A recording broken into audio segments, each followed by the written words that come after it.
Our next guest is Robin Piezo. Robin is Director of Education at WKAR, which is Michigan State University's NPR and PBS affiliate. Piezo is an educator with over 20 years of experience in grades K through 12. She leads education outreach efforts and brings workshops, learning tools, and other resources into the community to help children become resilient, lifelong learners. During the pandemic, Robin shifted her outreach methods from large-scale in-person events to personalized, accessible experiences for parents and kids adjusting to the new reality of at-home learning. She'll be talking with us today about her insight from this unique time and some practical advice for parents at home this fall. Thank you. Thank you for having me. So talk to us a little bit about how the pandemic is affecting young families at home. Will this be a lost year for some younger kids as well? Well, I think the pandemic really has made families really concerned with whether this will be a lost year or not. I think families have to be very flexible and fluid. They have to be okay with not knowing what tomorrow is or what changes may occur in the future as soon as a week from now. And that uncomfortableness can be difficult for families, and you feel as though your children won't receive all of the best that they deserve and should have from the school system, from your ability to educate them at home in cooperation with your school system and teachers. So I think families are really wrestling with what this year will look like. And one of my roles and responsibilities as Director of Education at WKAR is to really give them the confidence and the encouragement that they'll be okay, that they have the skills and the tools to help see their children through this very tumultuous, interesting, trying time. Tell us a little bit more about how your role has changed and is changing during the pandemic. So one of my favorite parts of my job is to be able to be in the community, to partner, to collaborate, to communicate with a myriad of organizations and school districts and groups. We're in over 9 different school districts throughout mid-Michigan. We provided over 15,000 books to families last year, just being in spaces and places that children are and that families are, and really helping support them in extending the learning in the home.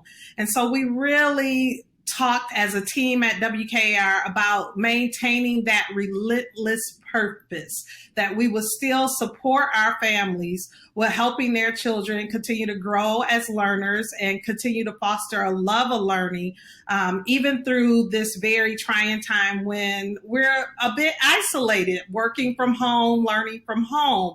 And one way that we have decided to do that is to provide all of those same events and family learning communities virtually, to provide workshops virtually. So we have a wonderful locally produced show right in our studios, Curious Crew with Dr. Rob. And we would take that show on the road and go to schools and libraries to really emphasize the STEM programming and STEM philosophies of how you design and learn using science, technology, and engineering and math. And we just put it online. We chose to use a Zoom platform. We created tons of workshops that families could register for in a safe environment. They are user-friendly, so very easily accessible for families.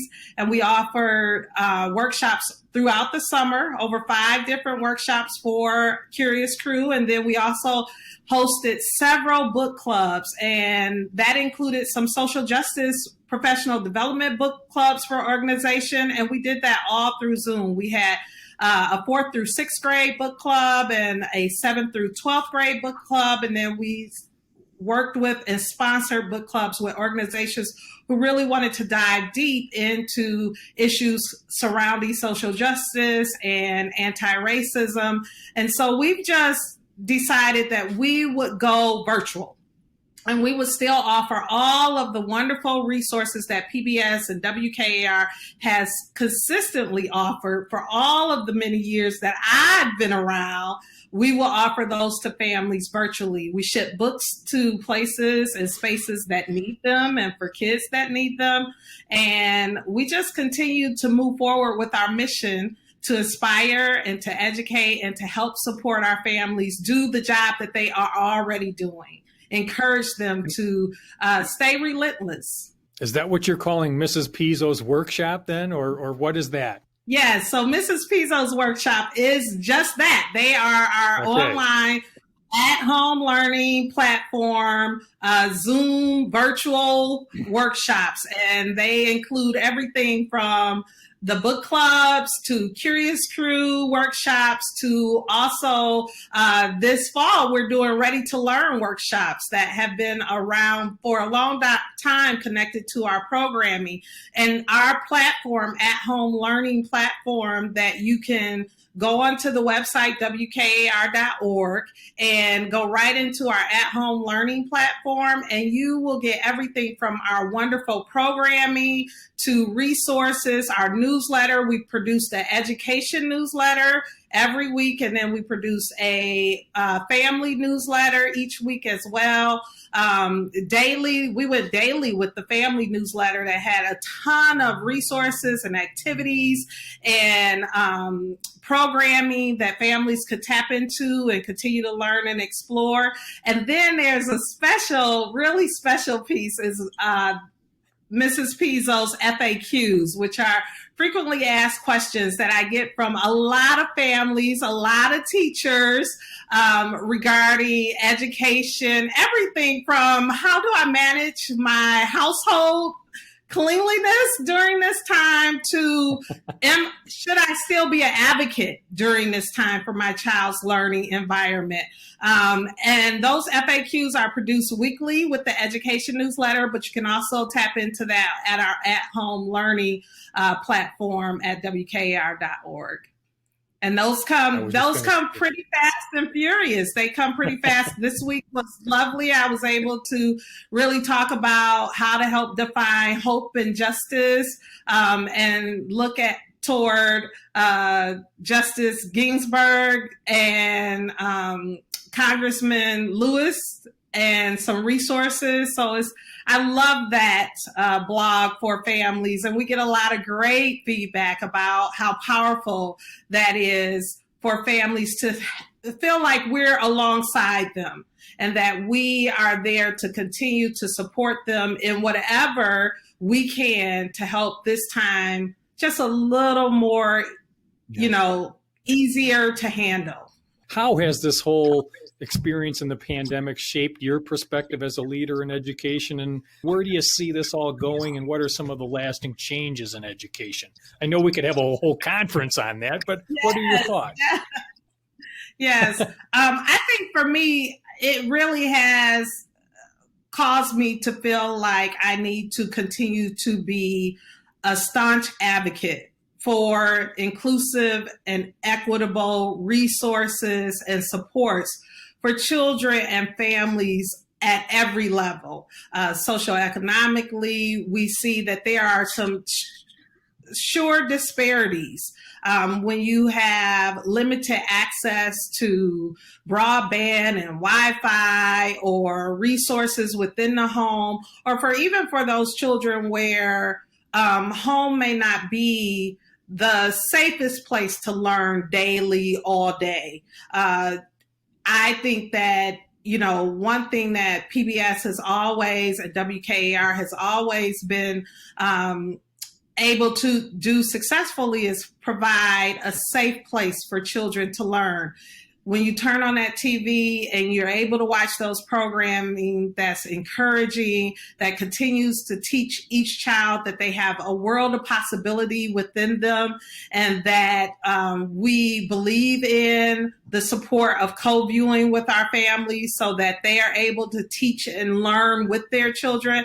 That's really, really important. I am concerned. I was a long time educator in the Lansing School District. I taught about just about every grade level. I also was a director at Lansing Community College with families who were trying to get through their programs with young children and supporting them through their programs, as well as adjunct professor at Davenport. And so I've educated at every level, and I know how difficult that can be to maintain some sanity, but also make sure that every student receives the differentiated instruction and care and support that they need to be successful. So I think this time has really just continue to say I need to maintain that advocacy and that commitment to support all families through this and to speak on their behalf. And part of the way we do that at WKAR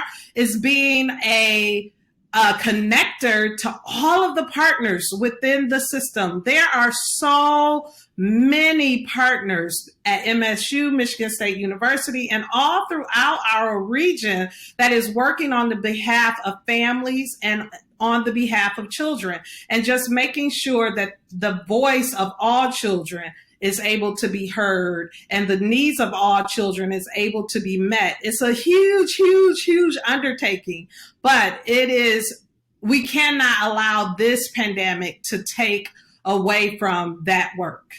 Robin, as we wrap up, just any advice for parents at home on how to keep their kids engaged and how to support their child's development in these crazy times that really we don't have an end in sight at this point?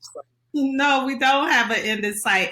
But my advice is the same advice I give myself sometimes, which is first breathe. Sometimes we want everything to be happening that isn't happening. And you just need to breathe. And on the days that you need to take a break and your kids need to take a break and then get back to it. Strategize with your children. Talk to them and say, what will work? What helps?